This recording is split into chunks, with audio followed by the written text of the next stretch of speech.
नमस्कार श्रोताओं, dear learners. Uttarakhand मुक्त विश्वविद्यालय के कम्युनिटी रेडियो हेलो हल्द्वानी में आपका स्वागत है। मैं Tarun Negi, assistant professor department of special education में उत्तराखंड मुक्त विश्वविद्यालय में कार्यरत हूँ। जैसा कि आज 2 अप्रैल है, इस दिन हम हर वर्ष 2007 से यूनाइटेड नेशन द्वारा घोषित वर्ल्ड ऑटिज्म डे मनाते हैं। इसको मनाने का जो मेन कारण है वो यह है कि जो ऑटिस्टिक पर्सन है उनको हम समाज में उनका एक्सेप्टेंस बढ़ा सकें, उनकी अप्रिसिएशन को उनको अप्रिशिएट कर सकें, ज़्यादा से ज़्यादा लोगों को इसकी जानकारी हो ऑटिज्म के बारे में, ऑटिज्म क्या होता है। आज हम इसके बारे में बात करेंगे कि ये कब से मनाया जा रहा है। वर्ल्ड ऑटिज्म अवेयरनेस डे के बारे में बात करेंगे। फिर हम इसकी थीम के बारे में बात करेंगे। जैसे यूनाइटेड नेशन हर साल एक नई थीम देता है, 2024 की थीम के बारे में बात करेंगे। फिर हम ऑटिज्म को समझेंगे, ऑटिज्म क्या होता है। फिर इसके बाद हम इसके कुछ कॉमन साइंस और सिम्टम्स के बारे में बात करेंगे। के बाद इसमें क्या क्या चैलेंजेस होते हैं उस पर बात करेंगे। और फिर इसके बाद हम बात करेंगे इसमें क्या क्या इसके ट्रीटमेंट हो सकते हैं, कैसे इन बच्चों को हम जो इनकी स्किल्स को ओवरकम करने में मदद कर सकते हैं, उस पर बात करेंगे। इसके अलावा हम इसमें ये भी चर्चा करेंगे कि ये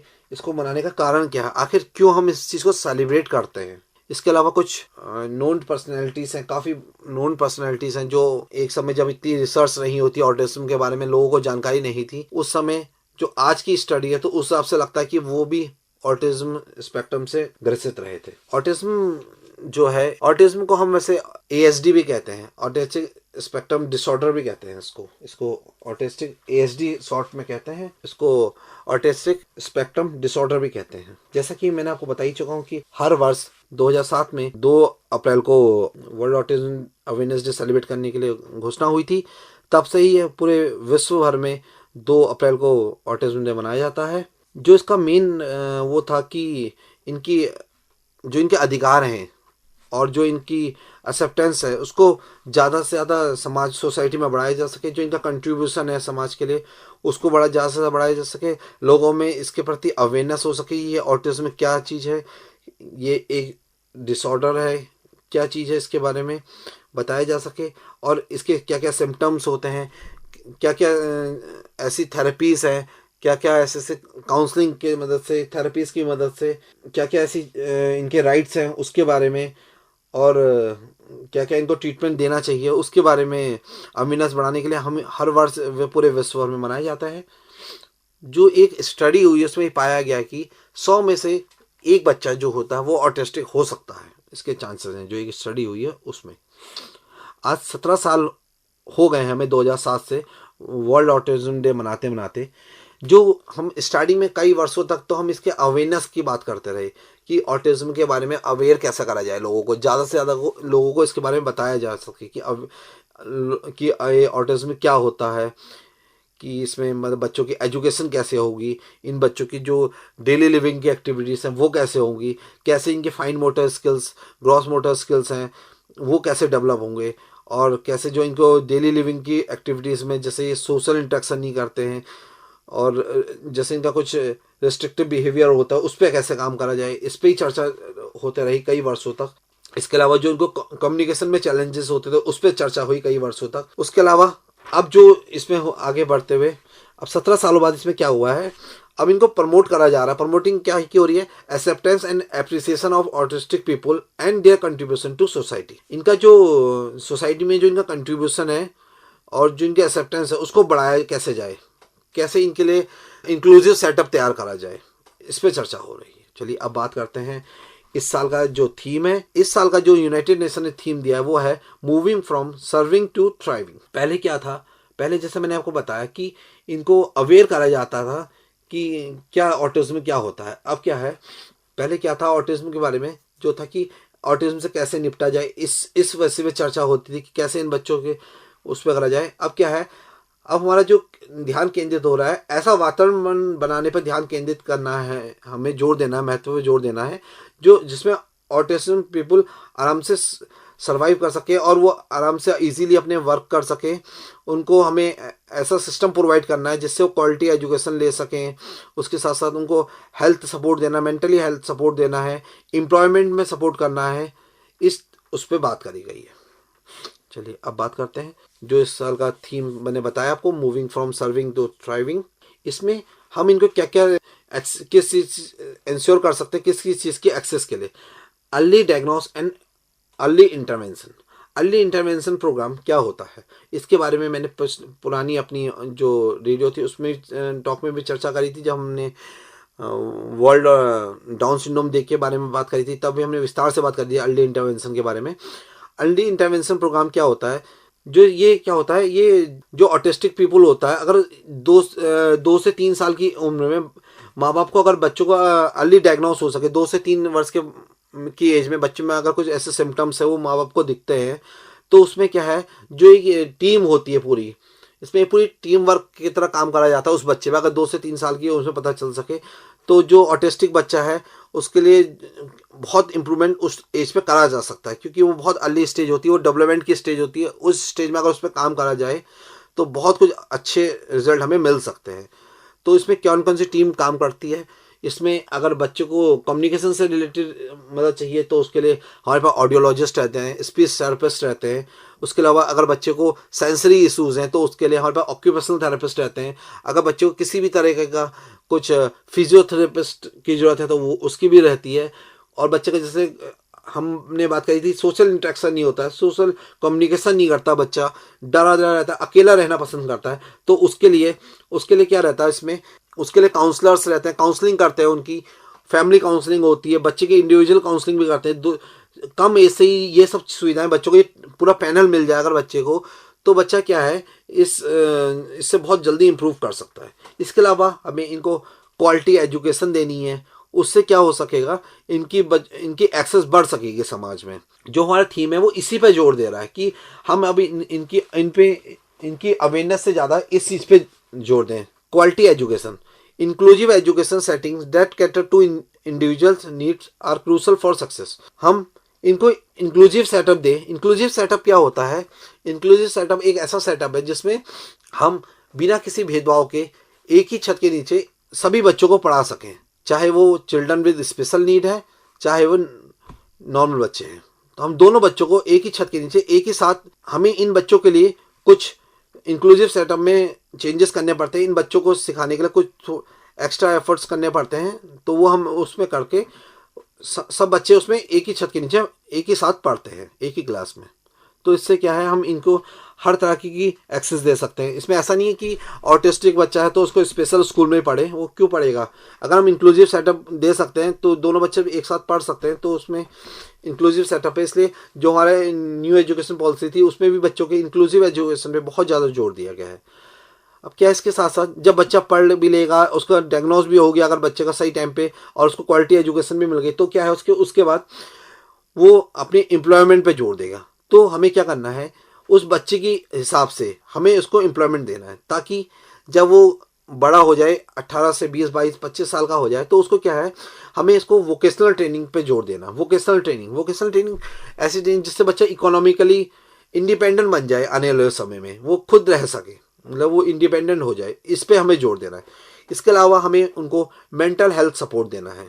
जैसे हमने देखा है कई बार ऑटिस्टिक बच्चे जब उनको सुविधाएं नहीं मिल पाती, किसी तरह का मेंटल हेल्थ सपोर्ट नहीं मिल पाता, तो क्या होता है, हल्के हल्के वो एंजाइटी और डिप्रेशन की ओर बढ़ते हैं। ये बच्चे क्या होता है, हम कहते हैं कई कई बच्चा हाइपर हो जाता है। ये भी एक कारण है कि बच्चों को अगर सही टाइम पे काउंसलिंग नहीं मिलेगी, या उसको जो अर्ली इंटरवेंशन की बात हुई है वो नहीं मिल पाएगा टाइम पे, या अर्ली डायग्नोस नहीं हो पाएगा, तो बच्चा हल्के हल्के एंजाइटी और डिप्रेशन की ओर जाएगा। इसमें जो मेंटल हेल्थ सपोर्ट है ये बहुत ज़्यादा एसेंशियल है। चलिए अब हमने बात करी है तो इस साल का थीम की बात करी, अब मैं इसकी थोड़ा डेफिनेशन के बारे में बात कर लेते हैं कि क्या होता है ऑटिज्म स्पेक्ट्रम डिसऑर्डर। ये एक न्यूरोलॉजिकल और डेवलपमेंटल डिसऑर्डर है जो इफेक्ट करता है आदमी के कम्युनिकेशन पे, लर्निंग पे, बिहेवियर इशूज पे, इन तीनों पे ये ज़्यादा इफेक्ट करता है। ऑटिज्म क्या है, ये किसी भी एज पे डायग्नोस हो सकता है, ये एक तरह का डेवलपमेंटल डिसऑर्डर है। मैंने ऑटिज्म के बारे में आपको पहले ही बता दिया। ऑटिज्म स्पेक्ट्रम डिसऑर्डर भी कहते हैं, जिसको शॉर्ट में हम ASD कहते हैं। वैसे जो जनरली देखा गया है, ये 2 साल की एज में ज़्यादातर डायग्नोस सिम्टम्स इसके दिखने लग जाते हैं, 2 साल की एज में। चलिए ये तो हमने बात करी इसकी डेफिनेशन की। अब मैं थोड़ा इसके सिंबल पे बात कर लेता हूँ। जो इसका एक सिंबल होता है, जो उसका थीम होता है वो ब्लू कलर का होता है ज़्यादातर। जैसे आपने देखा होगा जो भी लोग ऑटिज्म अवेयरनेस डे अगर कोई सेलिब्रेट करते हैं तो क्या रहता है, वो ब्लू रंग का थीम रहता है। जैसे बैलून रहेंगे या फिर उनके रिबन रहेंगे या फिर जो क्लोथ ज़्यादातर लोग अगर कोई सेलिब्रेट कर रहा है तो ब्लू कलर के उसमें रहता है, पूरा लाइटिंग भी ब्लू रखते हैं वो। इसका एक सिंबल रखा गया है, वो है मल्टी कलर्ड पजल पीस रहता है रिबन का। एक रिबन का पीस होता है वो मल्टी कलर होता है, उसमें पजल बने होते हैं, तो वो उसका सिंबल रहता है ऑटिज्म का। चलिए अब हम इसके कुछ सिम्टम्स की बात करते हैं कि सिम्टम्स की बात करते हैं कि जैसे जो ऑटिज्म स्पेक्ट्रम डिसऑर्डर से ग्रसित बच्चा है उसके क्या सिम्टम्स होते हैं, क्या साइन हो सकते हैं कि हम कैसे डायग्नोस करें कि ये बच्चा ऑटिज्म है। जरूरी नहीं है कि अगर उसमें ये सिम्टम्स दिख रहे हैं तो वो ऑटिस्टिक ही हो, पर समहाउ हो सकता है कि ये अगर किसी बच्चे में ये सिम्टम्स हो रहे हैं तो वो ऑटिस्टिक हो सकता है। एक तो उसमें जो रहता है, सबसे पहले हम बात करेंगे उसके सोशल इंटरेक्शन चैलेंजेस की। उसमें सोशल कम्युनिकेशन इंटरेक्शन बिहेवियर रहता है। जैसे उसका जो आई कांटेक्ट रहेगा वो इनकंसिस्टेंट रहेगा, जैसे वो आपसे आंख मिला के बात नहीं करेगा। होने को ये किसी और नॉर्मल बच्चे में मतलब हो सकता है, जनरली बच्चों में हो सकता है, पर जो एएसडी के सिम्टम्स होते हैं ये भी एक उसमें से एक सिम्टम्स है कि बच्चा आंख नहीं मिलता, मतलब आई कांटेक्ट नहीं करता है वो, या तो करेगा तो बहुत कम का आई कांटेक्ट, थोड़ी देर आपसे आंख से आंख मिला के बात करेगा, उसके बाद वो नहीं करता है। जैसे दो लोग समाज में अगर बात कर रहे हैं, सोसाइटी में दो लोग अगर बात कर रहे हैं तो एक बच्चा होता है जो सुनता है कि वो क्या कह रहे हैं, पर जो ऑटिस्टिक एएसडी से ग्रसित बच्चा होगा वो उनको ध्यान नहीं करेगा, वो अपने ही कामों में उलझा रहेगा, वो उन पर ध्यान नहीं देगा। जैसे कभी कभी ये भी देखा गया इन बच्चों में जो सिम्टम्स, एक सिम्टम्स ये भी देखा गया इन बच्चों में, जैसे ये बात करेंगे, जैसे मतलब कुछ कोई अगर कहानी भी सुना रहे हैं तो इनके फेशियल एक्सप्रेशन जो होते हैं, बॉडी के जो मूवमेंट होते हैं, जो गेस्चर्स होते हैं, वो इनकी बातों से बिल्कुल मिलते नहीं हैं। और जो इनका एक और वो है सोशल कम्युनिकेशन में क्या है, इनकी जो आवाज़ें हैं वो बहुत अलग अलग टाइप की आवाज़ें निकालते हैं। जैसे मतलब बहुत अलग अलग टाइप की इनकी आवाज़ें निकलेंगी, मतलब जो टोन होती है उसकी बहुत अलग अलग टाइप की निकालते हैं। और हर किसी सोशल सिचुएशन में ये एडजस्ट भी नहीं कर पाते हैं, जैसे मतलब हर किसी के साथ एडजस्ट भी नहीं कर पाएंगे, थोड़ा सोशल इंटरेक्शन कम होता है, सोशल नहीं होते हैं बच्चे इतना। तो जैसे मैंने आपको बताया अर्ली इंटरवेंशन और अर्ली डायग्नोस से हम इस उस पर भी काम कर सकते हैं बच्चों की। तो अगर ये सिम्टम्स बच्चे में दिखते हैं, ये सिम्टम्स अगर बच्चे में दिखते हैं तो ये भी एक वो हो सकता है कि बच्चा ऑटिस्टिक हो। फिर सेकंड की बात जो आती है, इसी में एक बात और आती है रिपीटेटिव बिहेवियर। कई बार हमने देखा है मतलब जो ऑटिस्टिक बच्चों में कई रिसर्च जो स्टडीज़ हुई हैं, रिसर्च स्टडीज़ हुई हैं, उसमें देखा गया अनयूजुअल बिहेवियर्स होता है इनका। जैसे क्या करेंगे, एक ही वर्ड है, कोई भी एक वर्ड है, उसको पकड़ लेंगे, उसी को रिपीट करते रहेंगे और उसी को मतलब बार बार बोलते रहेंगे। इस टाइप के बिहेवियर को हम कहते हैं इकोलेलिया। रिपीटेटिव वर्ड्स होते हैं उसमें, वो उसी वर्ड्स को बोलते रहेगा। जैसे अगर हम जैसे ऑटिस्टिक की बात कर रहे हैं तो वो ऑटिस्टिक ऑटिस्टिक ऑटिस्टिक ही बोलते रहेगा, तो ये क्या रिपीटेटिव बिहेवियर है उसका, उस पर बात करते रहेगा। जनरली ये भी देखा गया है कि बच्चे एक ही टॉपिक पे बात करना बहुत कम पसंद करते हैं, अगर एक ही टॉपिक की बात चल रही तो उस पर भी ये कम इंटरेस्ट दिखाते हैं। जैसे ये बच्चा अगर डेली रूटीन में कोई काम कर रहे हैं, जैसे इनका एक रूटीन है, अगर ये इनका वो रूटीन अगर चेंज हो जाए, थोड़ा बहुत भी अगर उस रूटीन में ऊपर नीचे हो जाए, या जैसे कुछ काम ये 10 बजे करते हैं, मतलब जैसे इनको 10 बजे वो काम करना है और वो काम उनका रूटीन से हट जाए, जैसे वो बच्चा कहीं पे बैठता है, अगर उस बच्चों को उस जगह से हटा के दूसरी जगह बैठा दे तो इनको थोड़ा उसमें भी थोड़ा सा भी इनके रूटीन में चेंज होने में अपसेट हो जाते हैं जल्दी से। और ये लाइट से या तो बहुत ज़्यादा सेंसिटिव, लाइट हो गया, साउंड हो गया, क्लोथिंग हो गया, टेम्परेचर हो गया, इससे या तो बहुत ज़्यादा सेंसिटिव होते हैं या बहुत ज़्यादा सेंसिटिव हो जाते हैं। जैसे क्या होता है, कभी इन बच्चों को बहुत ज़्यादा साउंड आएगी तो ये अपने कान बंद करके रख लेंगे, या फिर कोई लाइट आएगी तो एकदम से आंखें बंद कर लेंगे, बहुत ज़्यादा तेज लाइट आएगी, या फिर कोई इनका क्लोथिंग है, कोई टेक्सचर इनको पसंद नहीं आएगा तो उसको भी पहनने में एकदम से उसमें एडजस्ट नहीं कर पाते। एएसडी बच्चों में कई रिसर्च में ये भी देखा गया है कि जो एएसडी बच्चे होते हैं उनका जो स्लीपिंग प्रॉब्लम्स होते हैं ये भी बहुत ज़्यादा होते हैं, मतलब स्लीपिंग टाइमिंग का जो प्रॉपर नहीं रहता है। इसके अलावा जो ऑटिस्टिक बच्चे होते हैं उनकी कई स्ट्रेंथ भी होती हैं, जैसे वो अगर कोई एक इन्फॉर्मेशन है उनको हम कुछ सिखाएंगे तो कई बार देखा गया कि वो बच्चों को बहुत दिनों तक वो चीज़ याद भी रहती है और वो उस चीज़ को बहुत लंबे समय तक याद भी रखते हैं उस चीज़ को, और कोई एक्टिविटी अगर हमने उनको सिखा दी तो वो एक्टिविटी उनको बहुत लंबे समय तक याद रहेगी। इनकी जो विजुअल और ऑडिटरी लर्निंग वो होती है वो भी बहुत ज़्यादा होती है, बहुत तेज़ी से, मतलब कोई विजुअल अगर देख लेंगे तो उस चीज़ को बहुत जल्दी से ग्रैप्स करते हैं ये लोग।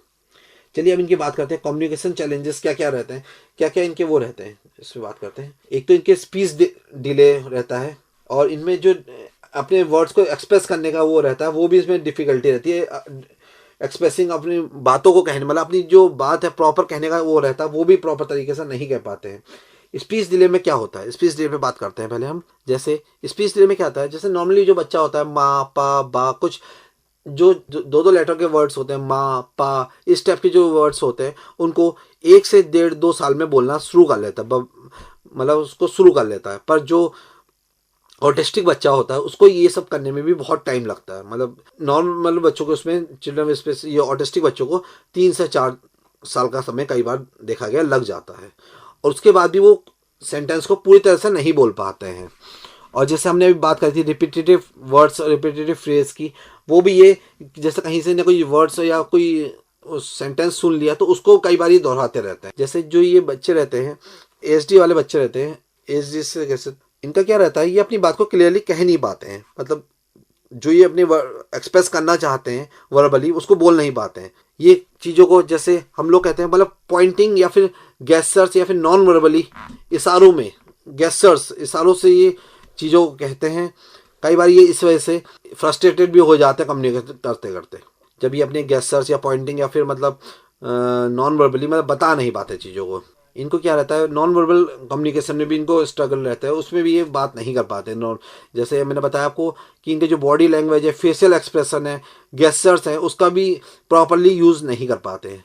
रिपीटेटिव बिहेवियर की हमने बात कर ही ली थी। रिपीटेटिव बिहेवियर में क्या रहता है, रिपीटेटिव बिहेवियर में जैसे एक तो इनका जो वर्ड्स हमने बताया, कोई भी एक वर्ड्स हो गए और सेंटेंस हो गए, वो इनके अंदर रहता है, उसी को रिपीट करते रहते हैं।